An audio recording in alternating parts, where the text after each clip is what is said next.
Dating apps are supposed to make the world feel smaller. But sometimes, they do it in the worst way. A match becomes a routine. A routine becomes a pattern, and a pattern becomes someone else's access to you. These stories were shared online and rewritten for narration. If you're listening alone, keep the volume low. We met on a dating app, and at first he was normal. That's what got me. No weird compliments, no fast pressure, no red flags in the first 10 messages. He wrote like a person with a job. He asked questions that sounded polite, not invasive. When I suggested a public place, he agreed immediately. I still did the usual safety routine. Texted my friend the location, kept my phone charged, picked a restaurant with bright lighting and a lot of foot traffic. I got there early, sat where I could see the front door, and ordered something small. When he walked in, my first thought wasn't fear. It was confusion. He looked similar to his photos, but not enough to feel honest. Like the pictures were technically him, but from a different decade. He sat down without asking, smiled too hard, and said my name like we'd already met in person. The conversation felt normal on the surface, but he kept trying to anchor details. What gym do you go to? Do you live alone or with roommates? What time do you usually get off work? I answered vaguely, laughed things off, redirected. He didn't get angry. He just paused and waited, like he knew if he stayed quiet long enough I'd fill the silence with something usable. I ended it early. Told him I had an early morning. He offered to walk me to my car. I said no. He stood up anyway. Outside, he didn't follow me exactly. He let me walk ahead. That was worse. I could feel him behind me, not rushing, not crowding, just close enough to remind me he could. When I got to my car, he stopped 2 spaces away and said calmly, "You always park here." I froze with my keys in my hand. I said, "What?" He nodded like I'd asked a stupid question. "3rd row, near the light pole. You picked the same spot." I laughed like it was a joke. He didn't laugh back. I got in, locked the doors, and drove off. I didn't go home. I went to my friend's place and stayed there. The next day, I tried to tell myself he was bluffing, that he was guessing, that parking spots aren't private information. Then I got a message request from a brand new account. No photo. Random username. It said, "Nice driving. You take the long way when you're nervous." And that's when I understood something cold. He didn't need to hurt me to ruin the feeling of safety. He just needed to prove he could follow. After my divorce, I kept my life small on purpose. Work, gym, home. I didn't go out much. Dating apps felt clinical, like filling out paperwork for loneliness. When I matched with her, it didn't feel like fireworks. It felt stable, slow replies, complete sentences, months of conversation that never got too personal too fast. That was what made me trust it. When I suggested FaceTime, she always had a reason not to. Broken camera, anxiety, bad lighting, next week. I believed her because it sounded like vulnerability, not avoidance. We finally planned a date at a quiet wine bar. I got there early. She texted she was parking. Then she texted she was nervous. Then she said, 2 minutes. 2 minutes became 20. My calls went to voicemail. I waited longer than I should have because leaving felt like admitting I'd been played. Eventually, I paid and went home. I told myself it was a catfish. Annoying, but not dangerous. At 10:07 p.m., someone knocked on my door. I checked the peephole. No one was standing there. Then I heard her voice, soft, apologetic, coming from the side of the door frame, like she was speaking into the crack. "It's me," she said. "I'm so sorry. I just need to talk." My stomach tightened. Something about the voice didn't match what I'd imagined. Not obviously wrong, just slightly off. I almost opened the door because I didn't want to be rude, because I didn't want to be the guy who assumed danger. I slid the chain on and cracked it 2 inches. That's when I saw the eye.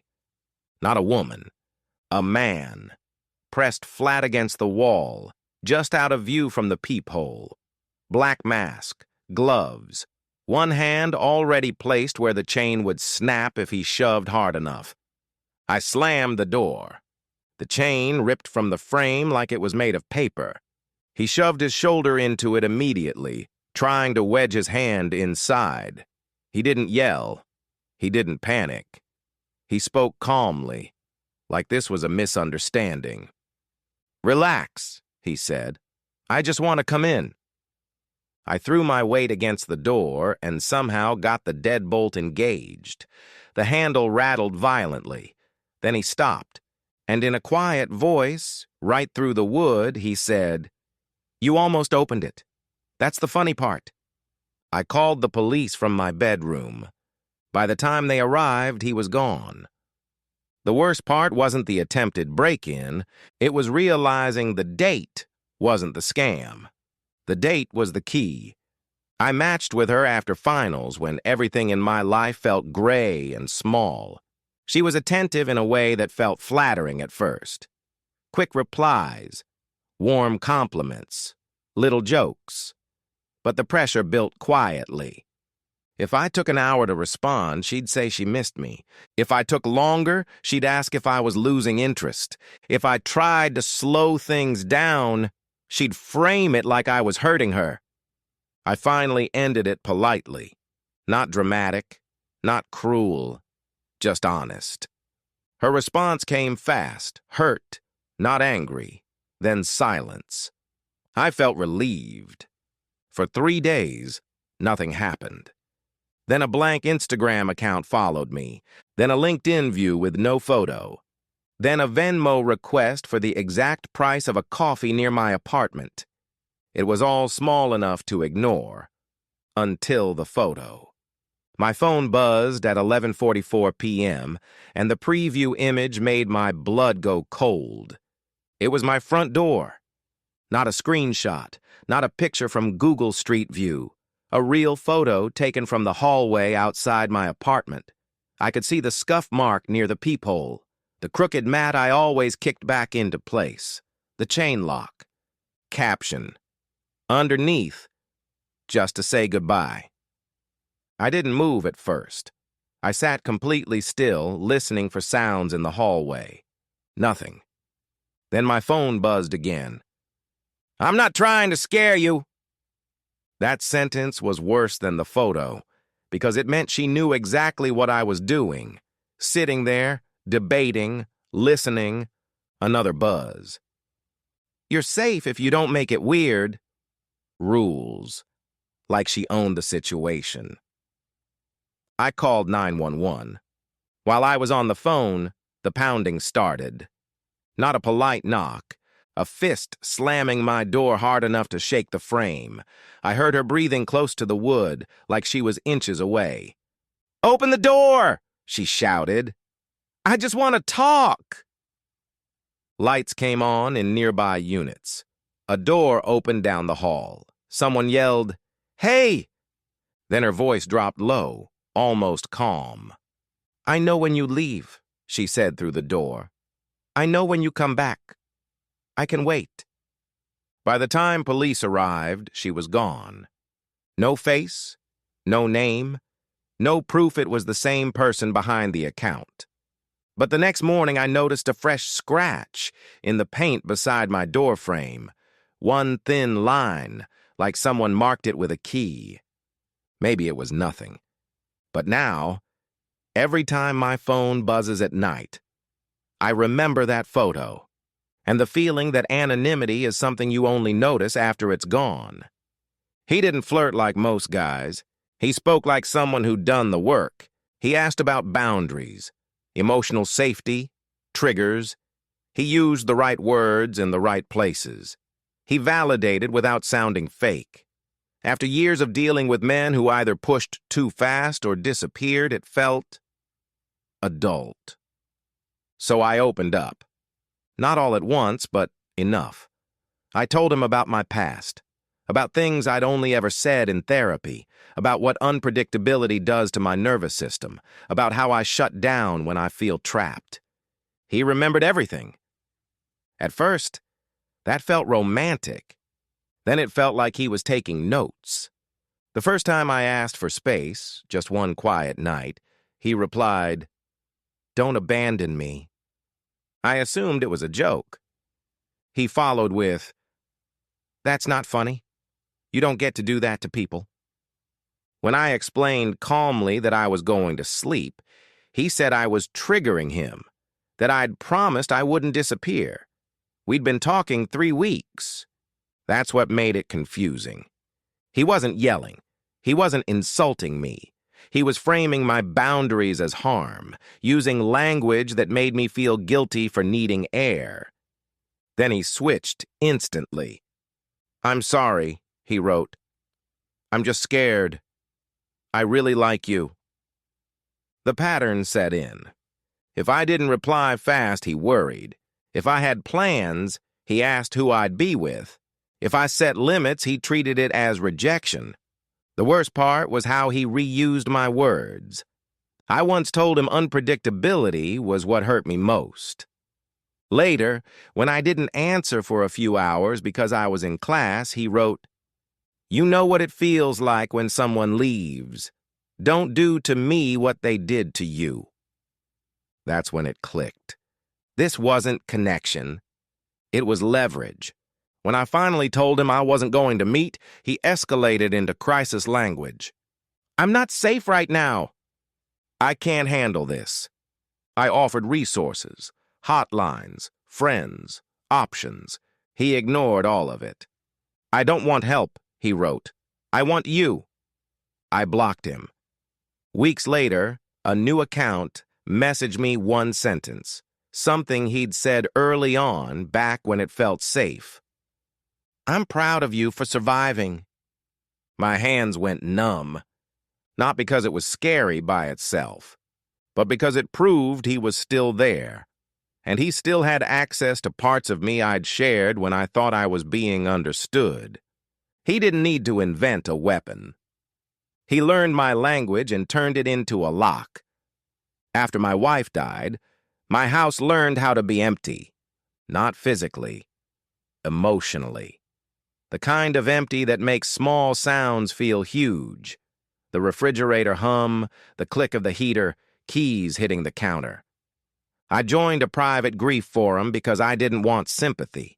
I wanted people who understood the boring parts of loss, the habits you keep, the jokes you almost say out loud. One night I wrote a post I shouldn't have. I mentioned how I still bought oat milk by accident even though I hated it. I mentioned how my wife used to lose her keys and joke, "The house ate them again." I posted it, regretted it, and went to bed. 3 days later, I matched with a woman on a dating app. Her profile felt normal. Quiet photos, no filters, no attention-seeking. Her bio mentioned an obscure podcast my wife loved. It felt like coincidence. The city isn't big. Interests overlap. We started talking. She was patient, calm, not pushy. Then she said, "Do you still buy oat milk by accident?" My chest went hollow. I asked how she knew. She replied, "Just a guess. Widowers do that." It sounded like understanding, until it happened again. She referenced my grading habits, the cheap pens I hated, the exact coffee mug I always left in the sink. Not constantly, just enough to feel intimate. I asked if she was in the grief forum. She dodged the question. When we finally spoke on the phone, her voice didn't match her photos. Older than expected, rougher, like cold air and cigarettes. The conversation drifted toward my wife, and then she said it. "The house ate them again?" I went quiet. She laughed softly. "You still hear her?" she said. "That's sweet." I ended the call. My living room didn't feel like mine anymore. I deleted my forum account that night like removing words would remove the access. My phone buzzed 5 minutes later. "Why would you take that away?" That's when it stopped feeling strange and started feeling wrong. I blocked her. A new match appeared 2 days later. Different name, different photos, same writing style. First message, "Quiet is heavy, isn't it?" Then another, and another. Like someone had built a library of my grief and was trying different covers until I answered. I never found out who it was. There was no confrontation, no confession, just the feeling that someone had mapped the softest parts of me, and now they could knock on that door whenever they wanted. Even now, years later, when my house is too quiet and I misplace my keys, I almost say the joke out loud, and then I don't. Because it feels like if I open that door again, someone else might answer.